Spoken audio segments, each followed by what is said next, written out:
surprise! So, ngayong araw, ano ba ngayon, be? Mainit. Oh. Ngayong araw, super mainit yung labas, super mainit yung weather, super mainit yung hangin. So, ngayon, bibisita kami sa, saan ba, be? Oh, sa farm. Sa farm namin nila tatay. So, ngayon, titingnan namin yung malunggay, bibisitahin namin kung okay lang ba siya, or hindi. Kasi medyo matagal na panahon, hindi pa pinanganak si Juan. Sa tagal lang hindi namin pagbisita. So ngayon, be. Oh. Ayan yung si Bebe. Bebe. Oo. Na Ang ilang sin. aming health worker dito. Oo. DSW. Department of Social Welfare and Development. Ganun ba yun? So, halara, kalbo naman eh. Siling ni Iris, nami, oh. Ay, nami man, ginagiban, be. Hala, be, may mga tugabang sila, be. Oo, may mga tagabang sila, guys. So, ayan, oh, merong tagabang na. Hala, bakit ang dami, be? Ayan, oh. Ngayon, yung mga jerjer dito, wala, na-harvest na. So, ito yung malunggay, na kalbo. Pero, ano siya, no, nagbago. Ayan, maganda na yung kanyang dahon. Din pa nila, guro, be. Oo. Hindi, nagano siya, nakalbo siya, tapos nagbago ang iya dahon. Ara guys, nagbago iya dahon. Ano ni damuon ta ni? Haldo ta. Sige ba? Tapos, be, di ba may kwan dere? Dahan mo naman ko.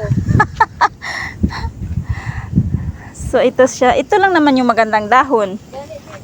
Oh, yung iba wala na. The rest of them is fully paid dead ball, ha? Oo, ito sila. So, ayan, nakalbos talaga sila, oh. Ferne. Sa bagay, hinahanap ko talaga yung pichay dito. B.O. okra. So, ayan, oh, merong okra na isa. Wah, abi. Hindi pa si pagkitaon ni tatay. So, ayan. May saluyo, tapos yung okra nila namumunga na rin, oh. Ayan. Pero, ayan sila. Naghahang yung phone ko, ah. Bakit kaya? Ayan. Meron talaga yung mga survivor lang na pananim dito. Pero yung okra, namamatay na. Ano bino?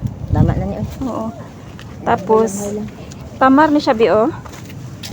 Ayan. Ito yung tamar nila na napaka-cute tulad ni Subayda. Ayan, oh. Ang kwan, ang pandak-pandak, pero namunga na siya ng marami. So, ayan. Parang ano siya, lansones, no? So, ayun. Tapos na nga kaming kumuha ng malunggay. So, ngayon, babalik na kami. Oo, malunggay at saka saluyot. So, ayan pala yung building chalet nila, tatay. Ito yung under construction pa. Taga-Turkey yung bumili. Na, diba, medyo sisikip na yung kwan, oh. Sa susunod, yung blanco dito is papatayuan na rin. Super sikip na talaga. So, anahaw, yan yung pambansang dahon natin. Tapos, ito, lemongrass. Yan yung pambansang pampabango ng ulam. No? Ayan. Pagtanggal mo pa lang ng takip ng kaldero, malalanghap na talaga yung amoy ng lemongrass. Kaya, no? At saka gamot din kaya tong lemongrass. Gamot sa utog. Ayan, bebe. Wag mo kasi pagamayin ang kukunin mo. Damihan mo ng marami. So, hanggang dito na lang muna tayo. Salamat.